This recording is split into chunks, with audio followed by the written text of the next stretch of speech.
อ๋อค่ะมาส่งไอ้ก็เขาตั้งเซ็กในค่ะเนาะเจอเข้ามาด้วยใน YouTube ของข้าเฮาในค่ะเนาะเหมือนในก็เขาได้มีพงหัวเว่ยในค่ะเนาะหัวเว่ยในค่ะเนาะบ่เมืองมันในค่ะนะหัวเว่ย GR5 ในค่ะเนาะอันนี้ค่ะนะ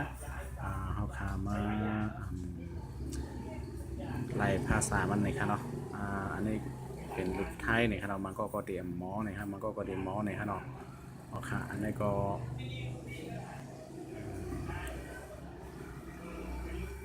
อันนี้นะครับเนาะก็ตั้งค่าขั้นสูง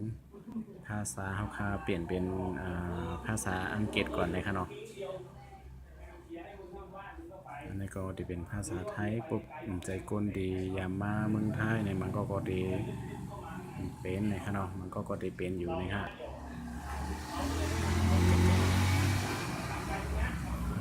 ครับ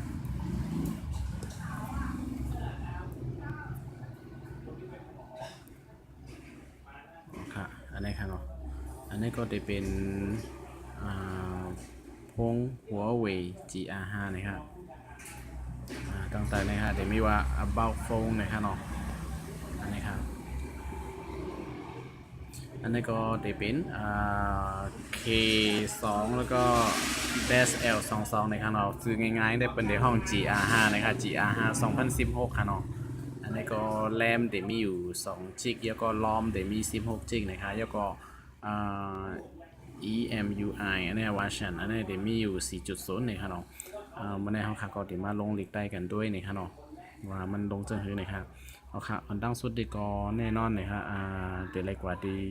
บริสโตนะครับเนาะบริสโตนะครับบวกกับบริสโตเนี่ยเขาคาก็กว่าโหลด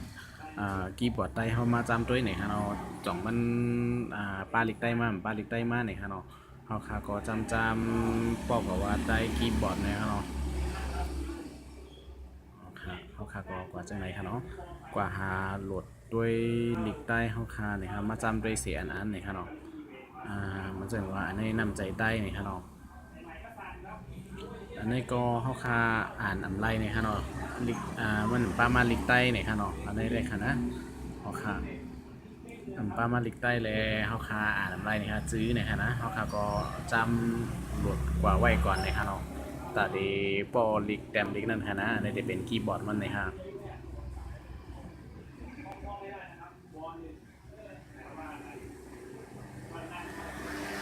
เขาคาอันนี้ก็เป็นอันเย้าโตเนี่ยค่ะเนาะเขาคาก็มาตัวแอปมันเนี่ยค่ะเนาะ แอบอันนี้ค่ะนะฮะนำใจใต้อันในคีย์บอร์ดใต้ในก็อ่านนำเป็นไล่นี่ค่ะเนาะค่ะก็มาโดยตั้งเหนือในค่ะนะอันนี้ก็หันป้ามาลิกใต้เฮาในค่ะเนาะมันเดี๋ยวมีลิกอังกฤษให้ลิกมันก็ในค่ะลิกใต้เฮาหันออกป้ามาตีแดงมันป้ามาค่ะนะมันเดี๋ยวลองหับในค่ะเนาะเพราะฉะนั้นเฮาคาเด็กก็เจอคีย์บอร์ดอันไหนมันไล่เอาค่ะนะย้อนไปว่ามันป้าลิกใต้มาในค่ะเนาะเฮาคาก็ถอนออกขึ้นให้ก็ไล่ในค่ะเนาะ หมอกก่อนในก็ข้าวจำด้วยค่ะนะย้อนไปว่ามันปลาลิกใต้มาในค่ะน้องพ่อเขาขาดใจในค่ะนะเอาค่ะดังสุดเดี๋ยวมีกีย์บอร์ดหลายๆอันในค่ะน้องพี่น้องเขาจำด้วยในค่ะน้องเมื่อในก็ขาวเดี๋ยวจำปั่นปังลงในกล้วยในค่ะน้องปังลงกีย์บอร์ดในค่ะนะเตรียมเอายาวนำในค่ะน้องกูวิดีโอเขาคายาวกว่าอาร่าในครับก็จำด้วยหลายๆอันก็เลยนะครับเนาะคีย์บอร์ดได้ก็โหลดมาง่ายแล้วก็ถอนออกง่ายนะครับหยับสังนะครับเนาะอันนี้ก็เขาค่ะก็โหลดดาวน์โหลดมาในครับเนาะคีย์บอร์ดบางลงนะครับอันนี้ก็เขาค่ะก็มาเข้ากว่าดีคีย์บอร์ดในครับเนาะมันก็ดีขึ้นมาเป็นหน้าซึ่งไหนนะครับอันนี้มันเดหันป้าลิกใต้อยู่ที่ไหนนะครับเนาะเวลาพวกเขาติดกับแต้มได้หัวมันดีแรมไล่นะครับนะ เขาค่ะก็ input method ในเขาค่ะก็มาเลือกตีจะในติ๊กไว้หมดๆในค่ะเนาะหนังหูก็เขาค่ะกว่าแต้มนั้นมันเด็กออกมาค่ะนะเอาค่ะแล้วก็อันนี้ก็เข้ามาดีการ setting ในค่ะเนาะที่มีว่าadvanced setting ในค่ะเนาะตั้งค่าเพิ่มเติมในขั้นสูงในค่ะเนาะในก็เขาค่ะก็มาดีในเสียแล้วก็เดี๋ยวมีว่า language and input นี่ค่ะ เขาเข้ากับดีในนี่ก็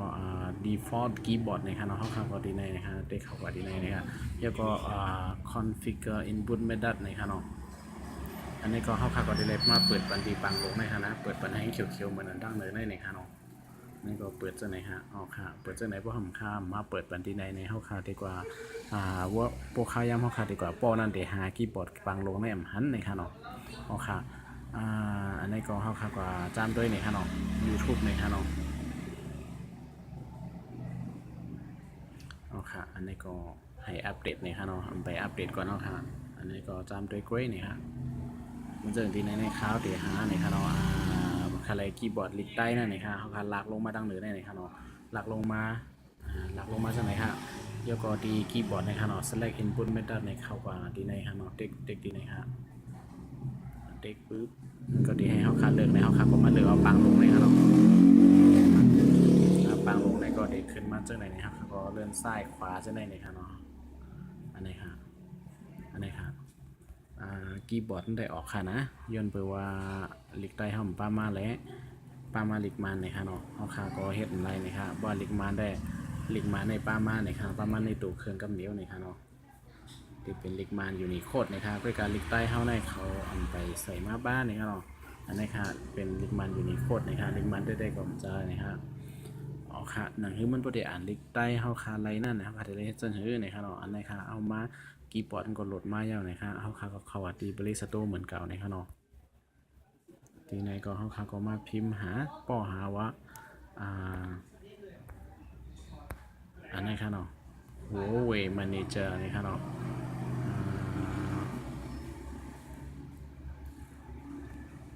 Huawei Team นะคะทีมไหนก็อะไรค่ะเนาะเขาก็จะไหนมันจะมีว่านะครับจื่อเนี่ย Huawei Team Manager นี่ค่ะเนาะอันนี้ก็เฮาค่ะก็ติดตั้ง install นะครับกว่าโหลดมาเนี่ยค่ะเนาะตอนแต่มันเดด้วยเลยลิกได้เฮาค่ะนั่นค่ะนะ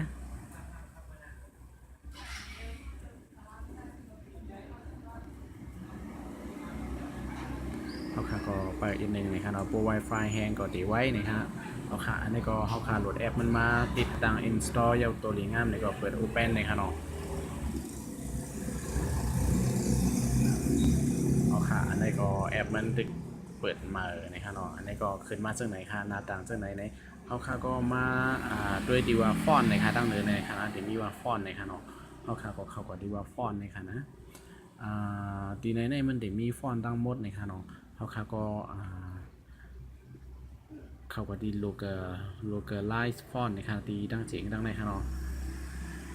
เข้ามาดีในนะครับแล้วก็มันเดี๋ยวมีว่า all เนี่ยอันนี้ตั้งหมดค่ะนะอันนี้ shan นะครับเราเดี๋ยวมีว่า shan นะครับเนี่ยเขาก็ติ๊กดีในนะครับมันเดี๋ยวมีฟอนต์ไต้เฮาล่อนๆนะครับ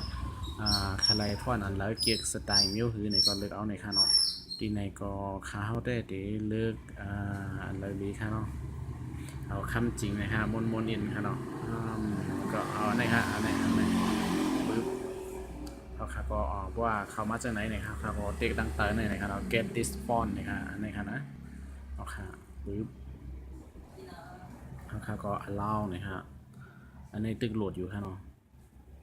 อันนี้ก็เดี๋ยวมีโฆษณา advertise โจญานี่ครับอันนี้ก็ set this font นะครับที่ตั้งเติร์นนะครับเนาะเขาค่ะก็ติ๊กกันได้ทางการค่ะนะ set this font นะครับนะเขาก็ติ๊กโอเคดีในนะครับเนาะแล้วก็เดี๋ยวมีว่าOpen Huawei Team App นี่ค่ะเนาะเข้ากับดีในค่ะนะตั้งแต่สุดในค่ะอย่าไปเต็กโฆษณาดังหนือเท่านั้นค่ะนะเต็กดีในเอาค่ะเข้ามาจากไหนเขาค่ะก็โอเคนี่ค่ะเนาะแล้วก็ลองเหมือนกันนี่ค่ะอันนี้ค่ะลิกใต้เดียนเขาค่ะโหลดมาเมื่อกี้นั้นมันเดี๋ยวมีอยู่ดีในเย้านี่ค่ะเนาะเข้ามาอันนึงเลยค่ะในเขาค่ะก็เต็กเป็นดีลิกใต้อันนี้ค่ะเนาะบึ๊บค่ะอันนี้ก็ลิกใต้เฮาค่ะที่ขึ้นมาจากไหนนี่ค่ะเนาะอันนี้ก็เฮาค่ะก็เด็กปันดีว่า apply ในดังเตอในขณะเพราะว่าเดี๋ยวล่างออกในก็เด็ก delete ในดังในนะครับเนาะอันนี้ก็เฮาค่ะก็เด็ก apply ในดีในฮะปึ๊บอันนี้ก็มันตึกตั้งฟอนต์ใต้เฮาอยู่ในค่ะเนาะอันนี้ก็เป็นอันเย้าตัวนะคะเฮาค่ะก็เด็ก allow เด็กตกลง allow ในเลยว่าปล่อยเป็นตั้งบนในค่ะเนาะเอาค่ะบ่จังนั้นในเฮาค่ะก็มาด้วยกว่าป้อจำด้วยลิกใต้เฮาแล้วในค่ะเนาะอันนี้ค่ะเฮาค่ะก็มาดี YouTube ในค่ะเนาะเฮาค่ะก็กว่าด้วยลิกใต้ดีมาไกลนั่นนะครับเตียนเฮาค่ะแต้มออกนั่นในค่ะเนาะนี่ก็ซ้ายในออกแล้วค่ะนะมันจังไหนก็ลิกใต้เฮาค่ะออกยาวในค่ะเนาะใจสั่งก็ขึ้นมามันบ่ยาวในค่ะเนาะเอาค่ะ นนี้ก็เหมือนเจ้าหนังที่ในนี้ก็เขาขาก็อ่าเปลี่ยนอันแต้มลายเย้าตัวหลีงามเลยค่ะเนาะหลีกใต้เขาขานี่ก็ได้เลยเจอตื้อใน Facebook ในYouTube เจ้าในแอมว่านี่ค่ะได้แต้มลายหันลายมดๆนี่ค่ะเนาะแต้มซื้อแต้มสังหมายโฟงเจ้าในก็ไล่นี่ฮะสังเสว่าพี่น้องเขาเลยด้วยวิดีโอในมีพรหลีตอนพี่น้องเขาในก็อย่าลืมกดไลค์กดแชร์อันนั้นก็เด็กติดตามบันsubscribe ตั้งแต่วิดีโอของข้าเฮาในนี่ค่ะเนาะอย่าน้ำในข้าเนาะข้าเฮาก็ที่ไรหัวมีก้นเปิดตัวตั้งนำอยู่ในค่ะเนาะเขาวันนามาได้มีโดดครบตั้งหันส่วนหื้อในก็ได้เอามาขึ้นให้พี่น้องเขามีพรดีกว่าในค่ะเนาะอยากเปลี่ยนฟอนต์มันกว่ามาในจึงก็เข้ามาดีแอปดีว่าทีมในค่ะเนาะดีแอปอันนี้ค่ะนะเข้ามาในทีมในบึ๊บมันเด่นมีว่าไม้ในดีในค่ะเนาะอันนี้เป็นของเขาในค่ะเนาะอันข้าวสลิดใต้เมื่อกี้นะข้าวโหลดมาอันเดียวไปแล้วมีอันเดียวไปในค่ะเนาะสำหรับพี่น้องเขาเก็บตัวเล็กห่างลีเจิ้งหื้อในก็กว่าโหลดมาใจกูอันก็ไล่ในค่ะเนาะเขาคาก็โปโลลายฟอนต์มันลายตัวเล็กเจิ้งหื้อในเขามาเลือกแฮร์ไลน์เจ้าใน2-3อันก็ไล่นะฮะสังเกตว่าเอาอันโยโย่เจ้าในก็ไล่นะคะเนาะอยู่ที่พี่น้องเขาเก็บฟอนต์มันทิมมันในค่ะเนาะอันนี้ก็ฝากถึงนะคะตอนดาพี่น้องเขากำพองซื้อกะแต้มเด็กแต่งแคบหางเจ้านั้นนะคะนะตีคาไลฟอนต์ที่มันหางลีนะคะเนาะอันนั้นก็กว่าห้องเพลงใส่เป็นคาราโอเกะอีสังเซอร์นะในแอปนะครับเนาะมันก็ได้เฮ็ดให้หางลีนะครับอันนี้ก็สังเกตว่าใครแหลกลายตัวฟอนต์ตัวเล็กมันก็มาเนี่ยก็อย่าลืมนะครับเนาะเข้ามาดูในทีม